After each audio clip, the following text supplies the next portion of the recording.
So sorry about that. The video cut out the time there. I had to free up some space on my phone. So anyway, back to where I was talking about. It really helps to have people encourage you with your talents because when they do that, it makes you. It gives you more confidence. Confidence is everything when it comes to your talents. If you're not confident about them, you're not gonna. You might even just give up on them. So it really helped me a lot that he was very supportive of my talent, and that was something I really did appreciate from him. But so at that point, like things were more peaceful, more relaxed, and like I said, we didn't even end up staying there for that long. Because one thing I've noticed in my life is you never know what's coming around the corner. I mean, obviously, other people feel the same way. They've seen the same thing happen in their life. You can think everything is one way, but things can just change on a dime. I mean, how many times did I move by that point? From one place to another. This is like the third state that I lived in, aside from New York City when I was going to see my dad and living there for a while. So this is like at this point, I'm just like, wow, like life can be pretty crazy, like just moving all over the place and whatnot. But that's life.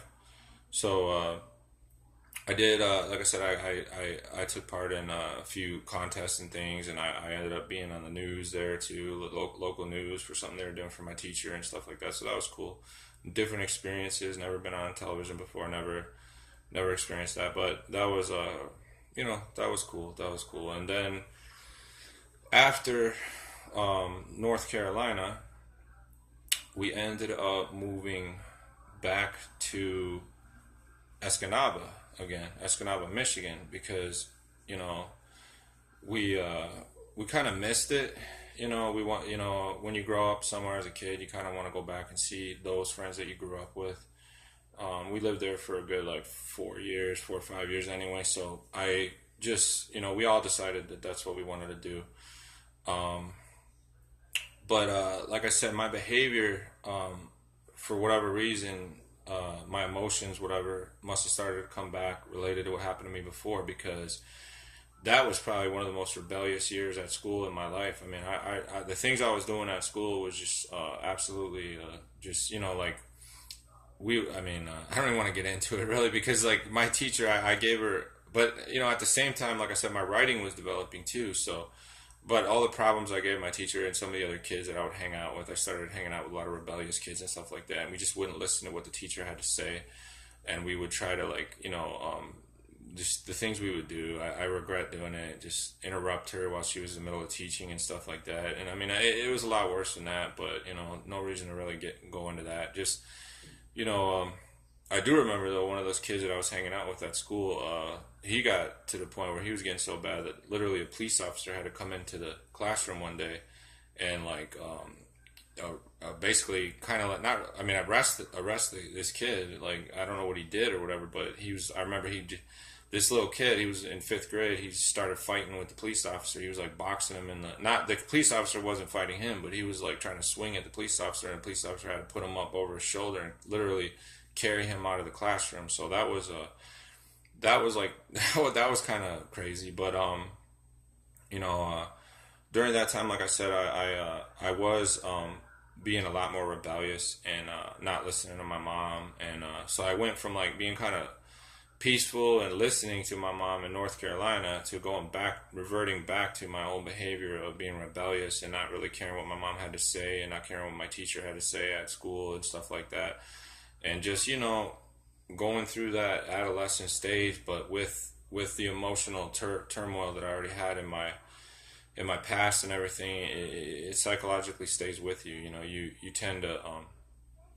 like I said, you carry that with you. And I developed a lot of anger issues, just my temper. And you kind of carry some of that with you even after you get saved, but that's for another video. We'll get into that. I mean, it's not the same, but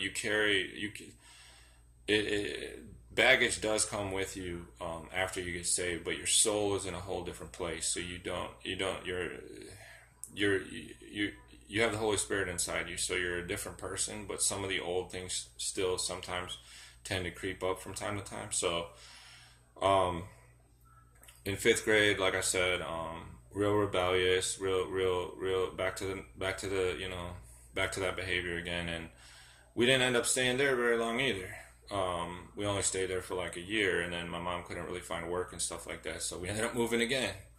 We ended up moving to at that point we moved to Palatine, Illinois, and this is right around the time where like gangster rap and all that was becoming real popular, especially in Illinois. I remember it was just like the most popular kind of music, being in that whole gang culture mentality and all that. That was new to me, brand new to me, but I got thrust into that right away. Sixth grade, I mean, going to the schools where everything was totally different. Everybody wanted to be like a dress in hip hop, and all the boys wanted to be in a gang and just wanted to act like gang members. And the music that I started listening to was really bad, and it was all about just being a gang member and being a criminal and just all that. So that of course that affected my mentality even more. Back with the baggage I already had and the emotional issues I already had, I started acting out like that and hanging around gang members and just doing really bad things with them. Just mostly just partying and stuff like that. But I mean, like, what kids do when they hang out with gang members, just going driving around looking for trouble, stuff like that. Just I don't need to get into everything we did, but we didn't, like I said, just rebellious behavior, and I regret that. I regret all the bad things that I've done in my life. Every Christian looks back and regrets, especially reborn Christians. We look back and we regret what we did. So I'll stop it there for now and carry on from there.